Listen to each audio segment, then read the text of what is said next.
Hi. So this for this demo is I'm making this demo for a particular use case: conversion of unstructured data to structured data for RPA.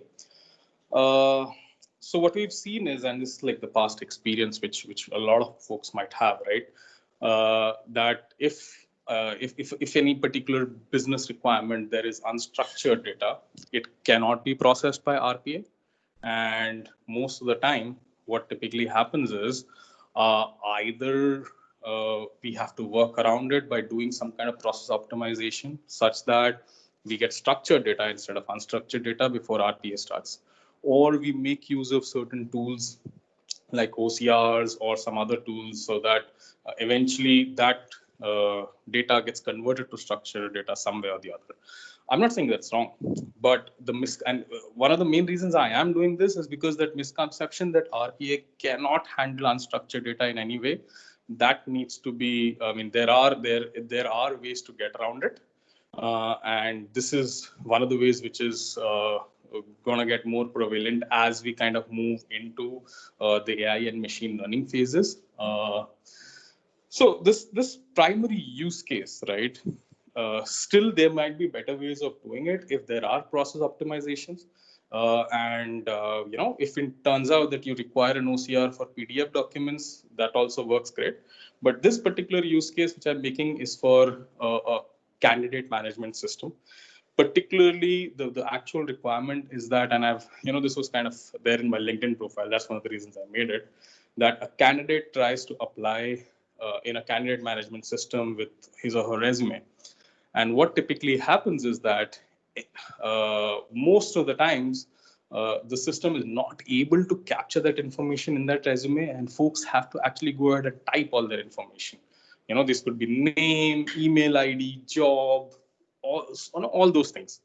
So what I did was I took out, I created and modified a few resumes which I have. So let me just quickly show you those resumes.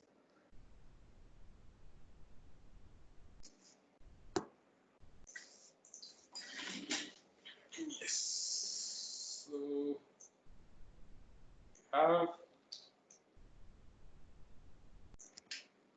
So again, these are all fake resumes, and I just modified an existing thing which I have, and I just added my name. All the email IDs, phone numbers, everything is fake in here, most of it, anyways.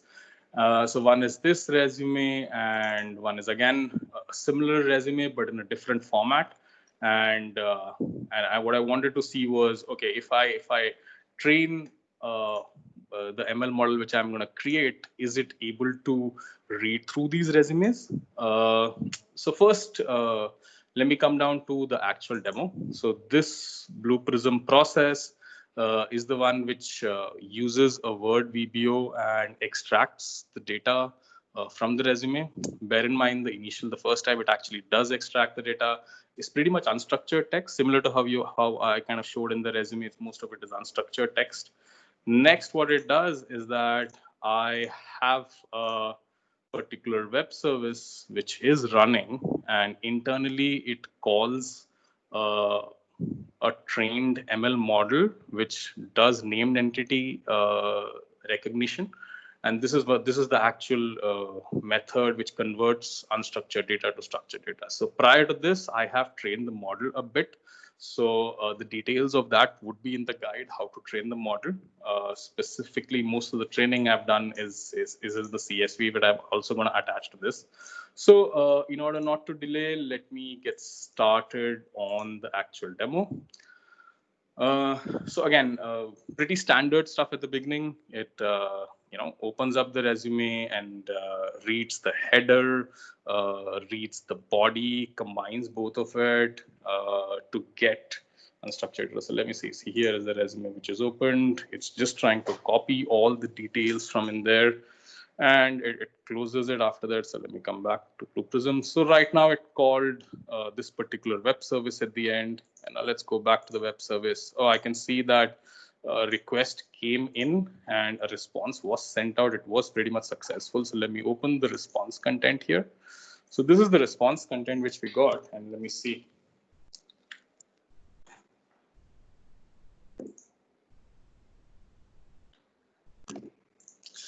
So I've converted it to a JSON format. So let me open that resume again, just to show how that works. So let me see. This is off, and let me see which resume did I actually run it through.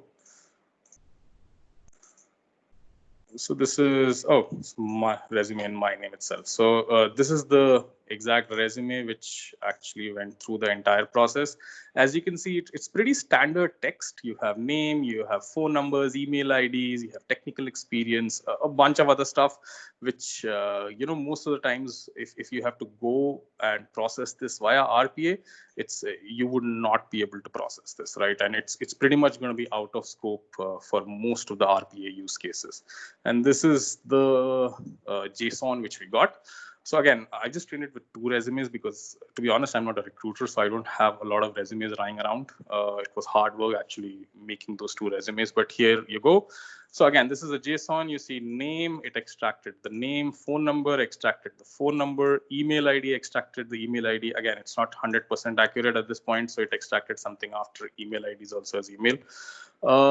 Then it identified, okay, my job role, in this particular case, a technical architect, the time frame when I was employed as a technical architect, the organization I was employed as a technical architect, and this is still work in, I won't call it work in progress, but accuracy is low because it has a lot of data. So I've tried to capture the experience also at each line. So this is the experience which I got. So if you see, conducted end-to-end assessment, prepared migration strategy.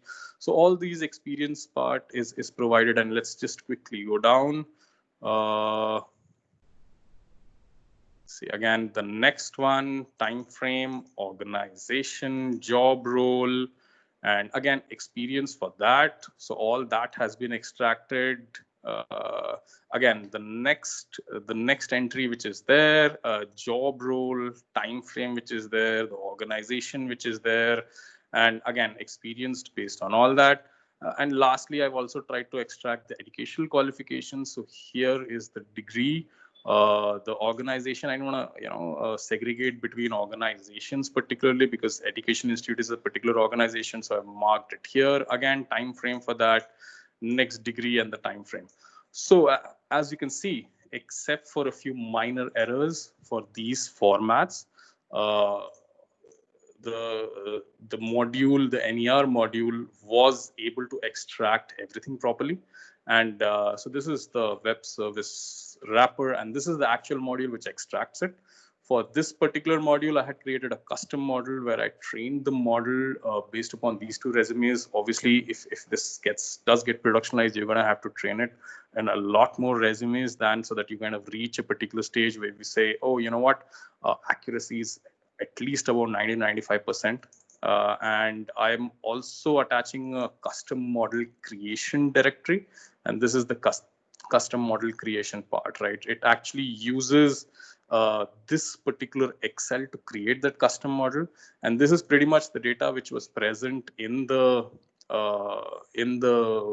Word document resume. So here's how this works, right? Let's say you want to tag it as an experience, and this is a particular experience. Now the entire line might not be an experience. You're going to have to show it what a typical experience is like. So you do this a number of times, and what happens is the model does not train the exact words. The model tries to understand the context behind those words, and for any other new resume, it's going to try to extract those related words which it thinks might be an experience. So again, this one I built specifically for this project. For your own project, you would need to build a new one if it's not this use case, but this particular technology can be used across all domains and across all clients. The only use case being that wherever you have to convert unstructured to structured, you can use this module, you can train it, and it would provide back the trained responses, according to the training, the responses according to the training which it thinks, and that will be in structured format. So even though it comes with a margin of error, like all ML technologies do, it can be used to include those projects also, which deal with unstructured text and can be made a part of your standard RPA automation program, which kind of improves the landscape of your automation, as well as you can actually look to target those fruits which are not so low at the beginning, right? So anyway, thank you for listening, and the details would be there in the guide. Please have a look and add comments. Thank you.